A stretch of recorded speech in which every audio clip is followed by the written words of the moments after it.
एक ठाकुर और एक साहूकार के लड़के में तगड़ी यारी थी। दोनों बाल्यावस्था से ही साथ रहे। दोनों का विवाह बचपन में ही हो चुका था, लेकिन पत्नी दोनों की अपने मायके में ही थी। जवान होने पर दोनों एक साथ अपनी अपनी पत्नी को लाने के लिए रवाना हुए। साहूकार के लड़के गंगाधर ने अपने साथ अपने नाई को भी ले लिया। काफी दूर तक साथ चलने के बाद वे एक ऐसी जगह पर पहुंच गए जहां से उन दोनों के ससुराल जाने का रास्ता अलग अलग था। साहूकार के लड़के गंगाधर और ठाकुर के लड़के विष्णुदत्त ने एक दूसरे को कहा, जो भी यहाँ पहले पहुंच गया वो दूसरे का इंतजार करेगा। इतना कह दोनों मित्रों ने एक दूसरे से विदाई ली। कुछ समय बाद ही गंगाधर अपने नाई के साथ अपनी ससुराल पहुंच गया। ससुराल वालों ने जब दामाद के साथ नाई को भी देखा तो एक बूढ़ी महिला ने बाकियों को सलाह दी कि इस नाई की भी अच्छी खातिरदारी करना। ये जब अपने गांव जाएगा तो हमारी तारीफ करेगा और हमारी बेटी का मान सम्मान बढ़ जाएगा। इसी सोच के साथ उन्होंने अपने दामाद से भी ज्यादा उस नाई के लड़के की खातिरदारी की। खाना खिलाना हो या बिस्तर लगाना हो या फिर पंखा लगाना, हर जगह उन्होंने पहले उस नाई के लड़के की पूछ की। ये बात गंगाधर को खटक गई। उसे अपना वर्चस्व कम होता दिखा तो उसने घर जाने की जल्दी मचा दी। 2-3 दिन के आदर सत्कार के बाद उसके ससुराल वालों ने उन्हें सम्मान पूर्वक घोड़ा गाड़ी देकर उनके साथ अपनी बेटी अंबिका को विदा कर दिया।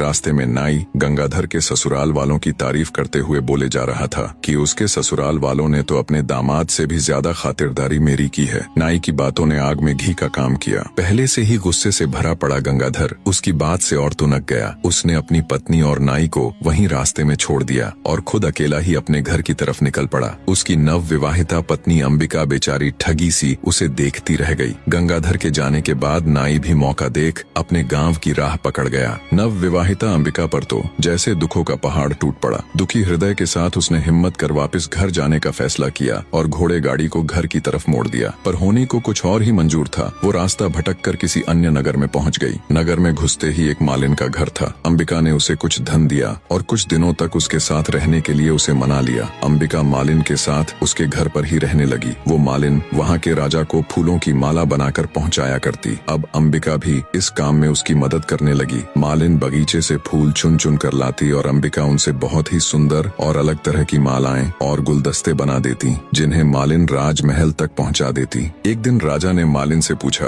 कि आजकल तुम बहुत सुंदर और मनमोहक कारीगरी के गुलदस्ते और मालाएं बना बना कर लाती हो। इतनी सुंदर कारीगरी तो तुम नहीं कर सकती, तो ये गुलदस्ते और मालाएं कौन बनाता है? मालिन बोली कि महाराज, मेरे घर पर कुछ दिनों से एक स्त्री आकर ठहरी हुई है। वह बहुत ही गुणवान है। वही रोज इतने सुंदर गुलदस्ते और मालाएं बनाती है। मालिन की बात सुन राजा ने मन ही मन सोचा, जो इतनी सुंदर मालाएं और गुलदस्ते बनाती है वो खुद कितनी सुंदर होगी। ये बात मन में आते ही उसके अंदर वासना का खोट पैदा हो गया। 50 साल का वासना से लिप्त राजा मालिन से बोला, तुम अभी अपने घर जाओ और उस स्त्री को मेरे सामने हाजिर करो। मालिन अंबिका के पास गई और उसे राजा भानु प्रताप का हुक्म सुनाया। अंबिका ने ये कहते हुए मना कर दिया कि मेरा राजा के पास क्या काम, पर मालिन थोड़े ही न राजा के हुक्म को फेर सकती थी। वो कह सुनकर विनती करके अंबिका को राजमहल ले गई। जब राजा ने अंबिका के रूप और सौंदर्य को देखा तो वो उस पर मोहित हो गया। उसकी कोई भी रानी इतनी सुंदर और गुणवान नहीं थी। राजा ने तुरंत अंबिका को अपने महल में भिजवाने का हुक्म दे दिया। अंबिका ने विनती करते हुए राजा से कहा, हे राजन, आप तो इस नगर के मालिक हो। इस नाते से आप तो मेरे पिता के समान हुए, फिर आप मुझे अपने महल में कैसे रख सकते हैं? राजा भानु प्रताप बोला, तुम हमारे नगर की नहीं हो, इसीलिए हम तुम्हारे पिता नहीं हो सकते। तुम्हें हमारे महल में रहना ही पड़ेगा। जब बहुत समझाने पर भी राजा भानु प्रताप नहीं माना तो अंबिका ने कहा कि महाराज, मैं एक विवाहिता हूँ। मेरे पति ने मेरा त्याग कर दिया था। एक विवाहिता स्त्री के साथ रहने से आपको भी पाप लगेगा। आप मुझे 6 माह का समय दे दीजिए। यदि इस बीच मेरा पति मुझे लेने नहीं आया तो मैं अपने आप को अविवाहित ही समझूंगी और आपके महल में आ जाऊंगी। यह सुनकर राजा ने उसे 6 माह का समय दे तो दिया, लेकिन उसे नगर के बाहर एक एकांत महल में नजरबंद कर दिया। अंबिका रोज महल के झरोखे से मार्ग पर देखती रहती कि कभी कोई भूलने से ही उसके मायके या ससुराल से उस ओर आ जाए तो वह उसके साथ अपने हाल का संदेश भिजवा सके। उधर ठाकुर विष्णुदत्त अपनी पत्नी के साथ तय की हुई जगह पर अपने दोस्त का इंतजार कर रहा था। जब गंगाधर अपनी पत्नी का परित्याग करके अकेला ही उधर पहुंचा तो उसे अकेले आते देख विष्णुदत्त बोला, अरे मित्र, तुम अकेले कैसे चले आ रहे हो? मेरी भाभी को कहाँ छोड़ आए? तब गंगाधर ने उसे सारा वाक्य कह सुनाया। सब सुन गुस्से से विष्णुदत्त उसे धिक्कारते हुए बोला, धिक्कार है मित्र, किसी और के अपराध का दंड तुमने अपनी निर्दोष पत्नी को दे दिया। यदि उसके घर वालों ने तुम्हारे नाई की खातिर तुमसे ज्यादा कर दी तो इसमें भाभी का क्या दोष था? इतनी सी बात पर क्या कोई अपनी पत्नी को छोड़ देता है? हमें अभी वापस चलकर भाभी को ले आना चाहिए। गंगाधर ने विष्णुदत्त की बात मान मान ली। विष्णुदत्त ने अपनी पत्नी को पास ही एक गांव में ठहरा दिया और स्वयं गंगाधर के साथ उसकी पत्नी अंबिका को लाने के लिए निकल पड़ा। गंगाधर ने अपनी ससुराल में लोगों से पता किया तो उसे मालूम हुआ कि उसकी पत्नी अपने मायके नहीं पहुंची थी। ससुराल में ना जाकर वो वहीं से विष्णुदत्त के साथ अंबिका की तलाश में निकल पड़ा। ढूंढते ढूंढते वे दोनों भी उसी नगर में पहुंच गए। अंबिका ने जब महल के झरोखे से उन्हें आते देखा तो तुरंत उसने अपने पति को पहचान लिया और महल के सेवकों से कहकर उन्हें महल में बुला लिया। महल में पहुंचने पर विष्णुदत्त ने अंबिका को अपना परिचय दिया और कहा, भाभी, मेरे मित्र से गुस्से में आपको छोड़ने का अपराध हो गया। वह अपनी करनी पर शर्मिंदा है। अब आप भी बीती बातें भूल जाओ और हमारे साथ अपने घर चलो। गंगाधर ने भी अंबिका से माफी मांगी और चलने के लिए कहा। तब अंबिका ने उन दोनों को अपने साथ घटी सारी बातें विस्तार से बताई और कहा कि पहले हम दोनों को राजा के सामने जाकर उनसे आज्ञा लेनी होगी। वे दोनों राजा के सामने गए। अंबिका ने राजा से कहा कि महाराज, मेरे पति मुझे लेने के लिए आ गए हैं, इसलिए कृपया अब आप हमें जाने की इजाजत दे दीजिए। राजा ने भी अपने वचन का पालन करते हुए अंबिका को अपने पति के साथ जाने की अनुमति दे दी। वे तीनों वहां से निकल पड़े। रास्ते में काशीनाथ ने अपनी पत्नी गौरी को भी अपने साथ ले लिया और सभी अपने नगर में आ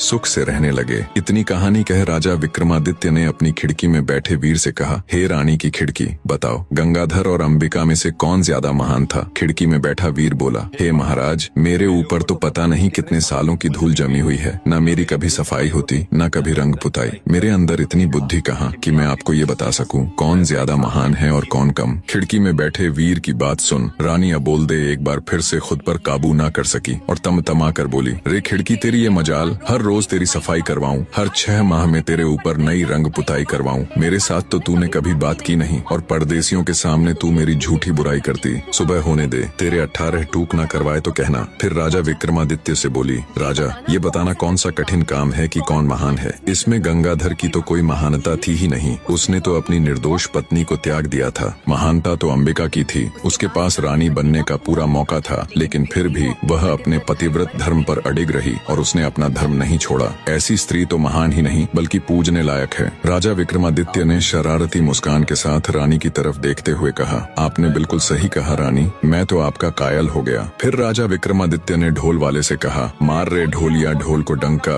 रानी अबोलदे तीसरी बार बोली। ढोल वाले ने तेजी से ढोल पर डंका दे मारा। तीसरे डंके की आवाज सुन रानी की कैद में पड़े कैदी खुशी से नाचने गाने लगे। उन्हें पूरा यकीन हो चला था कि उनकी आजादी के बीच अब बस एक पहर और है। इधर रानी अबोलदे भी अब की बार पूरी सजग होके बैठ गई। उसने मन में निश्चय कर लिया कि अब चाहे कुछ भी हो जाए वो चौथी बार नहीं बोलेगी। विक्रमादित्य बोले, भाई, रानी के हार, रात के 3 पहर तो बड़े आराम से कट गए, अब तू भी कुछ सुना जिससे ये आखिरी पहर भी कट जाए। रानी का हार बोला, महाराज, मेरे अंदर इतनी बुद्धि नहीं कि मैं आपको कुछ कह सुनाऊं। हाँ, हुंकारा जरूर भर लूंगा। राजा बोला, ठीक है तो सुनो फिर। 4 दोस्त थे। उनमें एक ब्राह्मण, एक खाती, एक दर्जी और एक सुनार था। एक दिन चारों सलाह मशवरा कर धन कमाने के लिए परदेश चल पड़े। चलते चलते जब शाम हो गई तो वो सब एक जगह ठहर गए। उन्होंने रात को वहीं रुकने का फैसला किया। तय हुआ कि इलाका सुनसान होने के कारण रात के 4 पहरों में बारी बारी सब पहरा देंगे। सबसे पहले पहरा देने का नंबर आया खाती के लड़के का। तीनों सो गए और वो पहरा देने के लिए बैठ गया। बैठे बैठे उसे पास में पड़ा एक बड़ा सा लकड़ी का टुकड़ा दिखाई दिया। सोचा क्यों ना कुछ कारिस्तानी की जाए, नींद भी दूर हो जाएगी। उसने अपने औजार निकाले और उस बड़े से लकड़ी के टुकड़े को संवारने लगा। रात का पहला पहर खत्म होते होते उसने उस लकड़ी के टुकड़े को तराश कर एक सुंदर स्त्री का पुतला बना खड़ा कर दिया और दर्जी के लड़के को उठाकर खुद सो गया। जब दर्जी का लड़का बैठकर पहरेदारी करने लगा तभी उसे प्रतीत हुआ कि सामने कोई खड़ा हुआ है। पास जाकर देखा तो एक काठ का पुतला है। पुतले को देख मन ही मन खुद से कहा, क्या खूब कारीगरी की है खाती के लड़के ने, पर मैं भी किसी से कम नहीं। उसने भी अपने सामान से वस्त्र और सुई धागा निकाला और लग गया। रात का दूसरा पहर खत्म होते होते उसने एक सुंदर सी वेशभूषा बनाकर उस स्त्री के पुतले को वो पोशाक और चूड़ियां पहना दी। अब पहरेदारी की बारी थी सुनार के लड़के की, तो वो उसे जगाकर सो गया। नींद तोड़ने के लिए सुनार ने ठंडे पानी से मुंह धोया और बैठकर पहरेदारी करने लग गया। तभी उसकी नजर सामने खड़ी स्त्री पर गई तो वो भौंचक कर रह गया। सोचा, इतनी रात जंगल में स्त्री कहाँ से आई? उसने उसे आवाज दी पर कोई उत्तर नहीं मिला। जिज्ञासावश उठकर पास गया तो देखा वो कोई स्त्री नहीं बल्कि एक पुतला है। सुनार को समझते देर न लगी कि ये खाती और दर्जी की करामात है। खुद से कहा, मैं भी किसी से कम नहीं। उसने भी अपने औजार निकाले और लग गया। तीसरा पहर खत्म होते होते उसने उस पुतले को सुंदर सुंदर आभूषण बनाकर पहना दिए। अब बारी थी ब्राह्मण के लड़के की, तो सुनार उसको जगाकर सो गया। अब जब ब्राह्मण पहरेदारी करने लगा तो उसकी भी नजर उस पुतले पर गई। वो भी सोच में पड़ गया, इतनी रात को इस जंगल बियाबान में ये नारी कहाँ से आई। वो भी उस स्त्री रूपी पुतले के पास जाकर उसे देखने लगा। सब समझते उसे भी देर न लगी। मन ही मन बोला, वाह क्या खूब कारीगरी की है सबने। लगता है सब मिलकर मेरी परीक्षा लेना चाहते हैं। उसने भी अपना तंत्र मंत्र का सामान निकाला और रात का चौथा पहर खत्म होते होते अपनी तंत्र मंत्र विद्या से उस काठ के पुतले में प्राण डाल दिए। वो काठ का पुतला अब एक सुंदर युवती बन चुकी थी। तब तक सुबह हो गई। बाकी तीनों मित्र भी उठ गए। अपने सामने इतनी सुंदर युवती को देखकर उन्होंने जब ब्राह्मण से उसके बारे में पूछा तो उसने सारा किस्सा उनको कह सुनाया और बोला, इस काठ के पुतले में मैंने अपनी मंत्र शक्ति से प्राण डाल दिए, सो अब मैं इसे अपनी पत्नी बनाऊंगा। तब खाती का लड़का बोला, नहीं मित्र, इसे मैंने बनाया है, इसलिए इस पर मेरा अधिकार है, ये मेरी पत्नी बनेगी। दर्जी भी बीच में बोल पड़ा कि मैंने इसको इतने सुंदर कपड़े सिलकर पहनाए हैं, इसीलिए इस पर तो मेरा हक है। सुनार का लड़का बोला कि ऐसा कैसे हो सकता है, मैंने इसे सुंदर सुंदर आभूषण बनाकर पहनाए हैं, इसलिए ये मेरी ही पत्नी बनेगी। खूबसूरत नारी के लिए चारों पुरुष आपस में झगड़ा करने लगे। इतनी कहानी सुनाने के बाद राजा विक्रमादित्य ने हार से कहा, बताओ भाई रानी के हार, उस स्त्री पर सबसे ज्यादा हक किसका हुआ। रानी के हार के ऊपर बैठा हुआ वीर बोला, महाराज मैं तो रानी का एक तुच्छ सा हार हूँ, जिसे रानी ने मन किया तो पहन लिया, नहीं तो फेंक दिया। मेरे अंदर इतनी बुद्धि नहीं कि मैं आपको ये बता सकूं कि उस युवती पर किसका हक ज्यादा है। हार पर बैठे वीर की बात सुन रानी अबोल्दे को गुस्सा तो बहुत आया, पर वो अपने गुस्से को पी गई और कुछ भी न बोली। जब विक्रमादित्य ने देखा कि रानी तो कुछ बोली ही नहीं और रात का चौथा पहर खत्म होने में बस कुछ ही समय बाकी है, कुछ सोचते हुए वे बोले, सुनो रानी के हार, उस युवती पर सबसे ज्यादा हक उस ब्राह्मण के लड़के का है, जिसने उस पुतले में प्राण डालकर उसे जीवित किया। राजा की बात सुन रानी के हार पर बैठा वीर तुरंत बोल पड़ा, क्या बात है राजन, क्या खूब न्याय किया है, आपकी तो जय जयकार होनी चाहिए। हार में बैठा वीर बोला, बोलो राजा विक्रमादित्य की जय। बाकी के तीनों वीर भी राजा विक्रमादित्य की जय जयकार करने लगे। राजा विक्रमादित्य की जय, वाह क्या न्याय किया है। इतना सुनते ही गुस्से को दबाए बैठी रानी अबोल्दे फट पड़ी और बोली, इस गलत न्याय पर कैसी जय जयकार। राजा विक्रमादित्य तुम तो बड़े न्याय प्रिय बने फिरते हो, लानत है तुम्हारे ऐसे न्याय पर। पता नहीं तुम्हारा ये न्याय कैसे इस जग में प्रसिद्ध हो गया। ये न्याय पूरी तरह से धर्म विरुद्ध है। आगे रानी अबोल्दे बोली,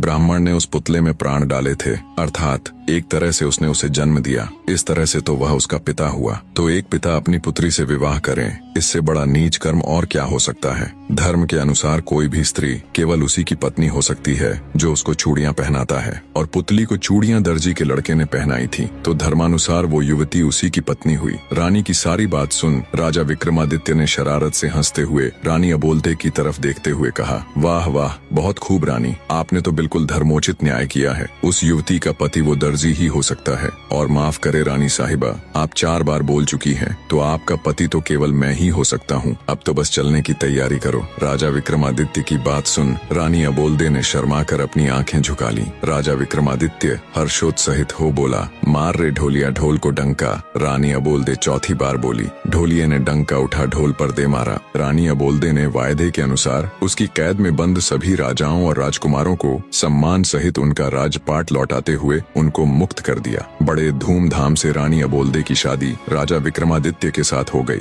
राजा विक्रमादित्य जब रानी अबोल्दे को ले उज्जैन नगर पहुँचे तो उनको ताना देने वाली भाभी ने भी उनको अभिवादन देते हुए कहा, मान गए देवर्षा, जो आपने कहा था वो कर दिखाया। कहानी में अंत तक जुड़े रहने के लिए आप सबका तहे दिल से धन्यवाद।